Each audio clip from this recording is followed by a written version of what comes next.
తరపు న్యాయవాది మాత్రమే కోర్టులో హాజరవుతూ ఉన్నాడు.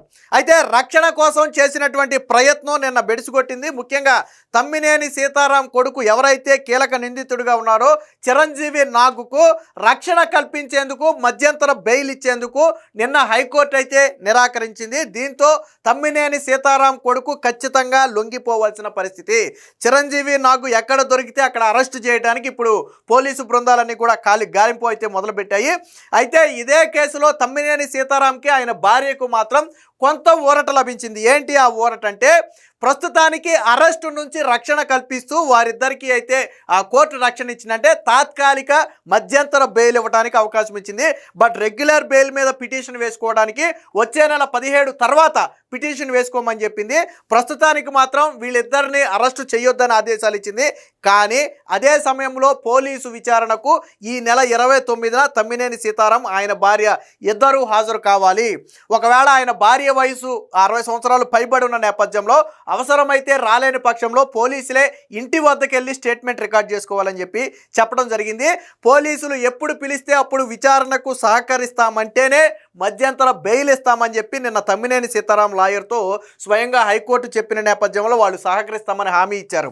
ఇన్ కేసు పోలీసుల విచారణకు సహకరించకుండా తప్పించుకునే ప్రయత్నం చేస్తే మరుక్షణమే బెయిల్ రద్దు చేస్తామని చెప్పి హైకోర్టు హెచ్చరిక కూడా జారీ చేసింది. ఇదే కేసులో మధ్యంతర బెయిల్ రక్షణ కల్పించాలని చెప్పి తమ్మినేని చిరంజీవి నాగ్కి రక్షణ కల్పించాలని చెప్పి కోర్టులో వాళ్ళ తరపు వాదనలు వినిపిస్తే కోర్టు అందుకు అగ్రీ చేయలా. కేసు ప్రాథమిక దశలో ఉంది. ఇందులో క్రిమినల్ ట్రాన్స్పరెన్సీ అనేది ఎక్కువ ఉంది. అలాగే పోలీసులు చేస్తున్నటువంటి పలు ఆరోపణలకు ఆధారాలు సేకరించాల్సిన అవసరం ఉన్న నేపథ్యంలో ప్రస్తుతానికి చిరంజీవి నాగుకు మాత్రం మేము రక్షణ కల్పించలేమని చెప్పి ఆ పిటిషన్ను నిన్న కొట్టివేయటం జరిగింది.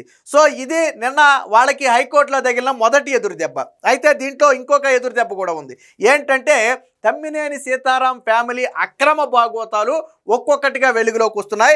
నిన్న శ్రీకాకుళం ఎస్పీ దగ్గరికి ఒక ఫ్యామిలీ వెళ్ళి మొరపెట్టుకున్నారు. దాదాపుగా 2 కోట్ల రూపాయలు విలువ చేసే ఆ భూమి ఏదైతే ఉందో దాన్ని బలవంతంగా వాళ్ళ తల్లిని ఇంట్లో బంధించి పీక మీద కత్తిపెట్టి బెదిరించి మీకు ఆస్తి కావాలా మీ తల్లి కావాలా తేల్చుకోండి అని పీక మీద కత్తిపెట్టి బెదిరిస్తే వాళ్ళ ఇద్దరు పిల్లలు కూడా సంతకాలు చేస్తే దాన్ని మొదట వేరొక వ్యక్తి పేరు మీదకి రిజిస్ట్రేషన్ చేయించి ఆ తరువాత తమ్మినేని వాణి అంటే తమ్మినేని సీతారాం భార్య పేరు మీదకు రిజిస్ట్రేషన్ చేయించుకోవడమే కాకుండా 2 కోట్ల రూపాయలు విలువైన భూమిని రాయించుకుని ఒక్క సింగిల్ రూపీ కూడా ఆ ఫ్యామిలీకి ఇవ్వకపోగా మీరు ఇక్కడ కనపడితే చంపేస్తామని బెదిరిస్తే వాళ్ళు ప్రాణభయంతో బెంగళూరు పారిపోయారు. తర్వాత వాళ్ళ కొడుక్కి కూతురికి పెళ్లి చేయాల్సిన అవసరం ఉన్న నేపథ్యంలో ఎంతో కొంత ఇచ్చి సాయం చేయాలని మళ్ళీ తమ్మినేని ఫ్యామిలీ దగ్గరికి వెళ్తే మళ్ళీ బెదిరిస్తే అప్పుడు జగన్మోహన్ రెడ్డి దగ్గర పిఏ దగ్గరికి వెళ్తే వాళ్ళ పిఏ ఫోన్ చేసి ఇలా ఒకళ్ళు వచ్చారండి వాళ్ళకి ఏదో ప్రాబ్లం ఉందంట జగన్ గారి దగ్గరికి వెళ్ళకముందే మీరు షార్ట్ అవుట్ చేయండి అని చెప్పి తమ్మినేని సీతారాం ఫ్యామిలీకి చెప్పి మళ్ళీ వీళ్ళని తమ్మినేని సీతారాం ఫ్యామిలీ దగ్గరికి పంపితే నువ్వు జగన్ పిఏ దగ్గరికి వెళ్ళి కంప్లైంట్ చేసి అంత పెద్దోళ్ళు అయ్యారా ఈసారి మీ శాల్తీలు కూడా దొరకవని చెప్పి భయపెడితే ఇక జగన్మోహన్ రెడ్డి పిఏ చెప్తేనే వీళ్ళు వినలేదు ఇంకెవరు చెప్తే వింటారని ఇక అన్నీ వదిలేసుకుని బెంగళూరు వెళ్ళిపోయి ఆ రోజు నుంచి ఈ రోజుకి బ్రతుకు తెరువు కోసం బెంగళూరులోనే బతుకుతూ ఇప్పుడు తాజాగా తమ్మినేని కుటుంబం మీద ఎప్పుడైతే కేసు నమోదైందో సో ఈ సమయమే రైట్ సమయం అని చెప్పి మళ్ళీ పోలీసులు ముందుకు వచ్చి ఆ రోజు జరిగింది మొత్తం కూడా చెప్పారు. అంటే తమ్మినేని సీతారాం కుటుంబం చేసినటువంటి అరాచకాలు అక్కడేమో కొడుకు ఒక డెత్ సర్టిఫికేట్ సృష్టించి ఫ్యామిలీ మెంబర్ సర్టిఫికేట్ సృష్టించి ఒడిశా నుంచి ఒక మహిళను తీసుకొచ్చి ఆ చనిపోయిన వ్యక్తి కూతురు అని చెప్పి మొత్తం ఎంటైర్ భూమి మొత్తాన్ని 4 కోట్ల భూమి మొత్తాన్ని వీళ్ళు రిజిస్ట్రేషన్ చేయించుకుంటే ఇటుపక్క తమ్మినేని సీతారాం భార్య ఏమో వీళ్ళ పీక మీద కత్తిపెట్టి వాళ్ళ అమ్మను గదిలో బంధించి మీకు ఆస్తి కావాలా మీ అమ్మ కావాలా తేల్చుకోండి అని చెప్పి వాళ్ళ దగ్గర నుంచి 2 కోట్ల రూపాయల ఆస్తి లాక్కోవటం అంటే అసలు ఫ్యామిలీ ఏంటి ఈ ఫ్యామిలీ చరిత్ర ఏంటి ఎంత దారుణమైన రాజకీయాలు ఎంత నీచమైన రాజకీయాలు ఎక్కడైనా బయట మాట్లాడితే చంపేస్తామని బెదిరింపులు అంట మళ్ళీ పైగా. సో బాధితులు ఎక్కడా కూడా నోరు విప్పలేని పరిస్థితి ఒక స్టేషన్కి వెళ్ళలేని పరిస్థితి ఒక పెద్ద మనిషి దగ్గరికి వెళ్ళలేని పరిస్థితి. సో అలాంటి దారుణాలు వైసీపీ హయాంలో తమ్మినేని సీతారాం కుటుంబం చేసింది అనడానికి అనేక ఆరోపణలు ఉన్నాయి. దీనికి సంబంధించినటువంటి వార్తలు కూడా వచ్చాయి ఒకసారి చూద్దాం. తమ్మినేని తనయుడు నాగుకు హైకోర్టులో ఎదురుదెబ్బ ఫోర్జరీ ఫైళ్లతో అక్రమ రిజిస్ట్రేషన్ కేసులో అరెస్టు నుంచి రక్షణకు నిరాకరణ అదే కేసులో తమ్మినేని సీతారాము అలాగే ఆయన భార్య వాణికి మాత్రం బెయిల్, దర్యాప్తుకు సహకరించాలని చెప్పి ఆ కోర్టు అయితే ఆదేశం ఇచ్చింది. చిరంజీవి నాగు A5గా ఉన్నటువంటి చిరంజీవి నాగుకి అయితే రక్షణ కల్పించేందుకు నిరాకరిస్తూనే ఇదే కేసులో A6 A7గా ఉన్నటువంటి సీతారాంకి ఆయన భార్యకు మాత్రం తాత్కాలిక బెయిల్ మంజూరు చేసింది. అంటే టెంపరీ, రెగ్యులర్ బెయిల్ వచ్చే నెల 17 తర్వాత తీసుకోమన్నారు. సో టెంపరీ బెయిల్ రద్దు చేసింది.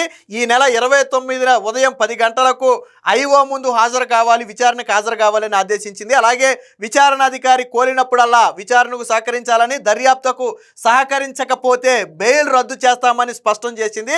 సో వాణి విచారణ విషయంలో మాత్రం చట్ట నిబంధనలను పాటించాలని చెప్పింది. రెగ్యులర్ బెయిల్ పై పిటిషన్ మాత్రం ఈ నెల 17కి అయితే, వచ్చే నెల 17కి అయితే వాయిదా వేయడం జరిగింది. ఇది హైకోర్టులో తమ్మినేని సీతారాం కుటుంబానికి ఎదురైన దెబ్బ. దీంతో ఇప్పుడు తమ్మినేని సీతారాం తనయుడైనటువంటి చిరంజీవి నాగు ఎక్కడున్నా సరే పోలీసులకు లొంగిపోవాల్సినటువంటి పరిస్థితి.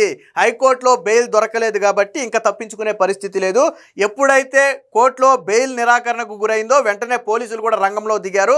సో వీళ్ళంతా కూడా ఎక్కడున్నారో గాలించే ప్రయత్నం చేస్తున్నారు. సో కాబట్టి తమ్మినేని సీతారాం కొడుకునైతే ఇమీడియట్గా పోలీసులు అరెస్టు చేసే అవకాశం ఉంది. అయితే తానంతట తాను లాయర్తో వచ్చేసి లొంగిపోతాడా లేదా పోలీసులే పట్టుకుని అరెస్టు చేసి తీసుకురావాల్సి వస్తుందా అనేది ప్రస్తుతానికి తెలియదు. ఇదైతే వీళ్ళ మీద వచ్చినటువంటి ఆరోపణ ఒకటి ఉంది కదా, భూ కబ్జా ఆరోపణ, అది కూడా ఒకసారి చూద్దాం. సో ఇది మా తల్లిని బంధించి ఆస్తి రాయించుకున్నారు. 1.9 కోట్ల స్థిరాస్తిని సొంతం చేసుకున్న మాజీ స్పీకర్ తమ్మినేని సతీమణి వాణి ప్రాణ భయంతో రిజిస్ట్రేషన్ చేసిన బాధితులు. మాజీ స్పీకర్ కుటుంబంపై మరొక కేసు. నిన్న ఎస్పీ ఎదుట స్వయంగా బాధితులు వెళ్ళి కూర్చుని జరిగింది మొత్తం కూడా చెబుతున్నారు. దాని ఫోటో కూడా మనం ఇక్కడ చూడొచ్చు.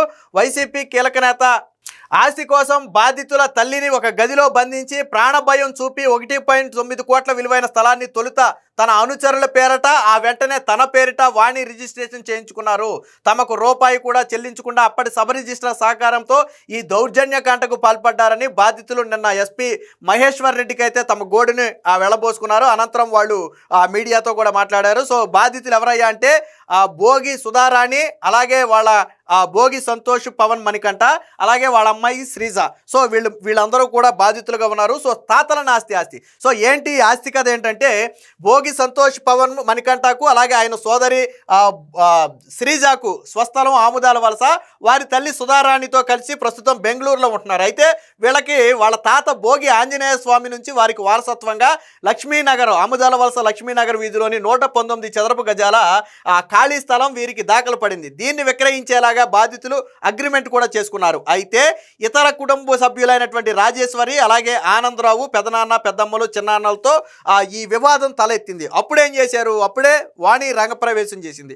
సో కోర్టులో ఉందని తెలుసుకుని వాణి ఏం చేసిందంటే కోర్టులో ఉండగానే తమ్మినేని వాణిశ్రీ అంటే తమ్మినేని సీతారాం భార్య, ఆమె అనుచరులైనటువంటి రామారావు కన్ను దీని మీద పడింది. దీంతో బాధితుల నానమ్మ పెద్దమ్మను ప్రోత్సహించి దౌర్జన్యంగా ఆ స్థలాన్ని బోటు కుమారు, మొత్త అరవింద్ కుమార్ అనే ఇద్దరి బినామీల పేరు మీద తొలుత దస్తావేజు రాసి రిజిస్టర్ చేయించారు. అయితే ఆ ఆస్తి హక్కుదారులు వీళ్ళు కాదు, అసలు హక్కుదారులు మణికంఠ, శ్రీజ అని తెలుసుకుని ఈ వాణిశ్రీ ఏం చేసిందంటే ఈ బాధితుల తల్లి అయినటువంటి సుధారాణిని పిలిపించి ఒక గదిలో బంధించారు.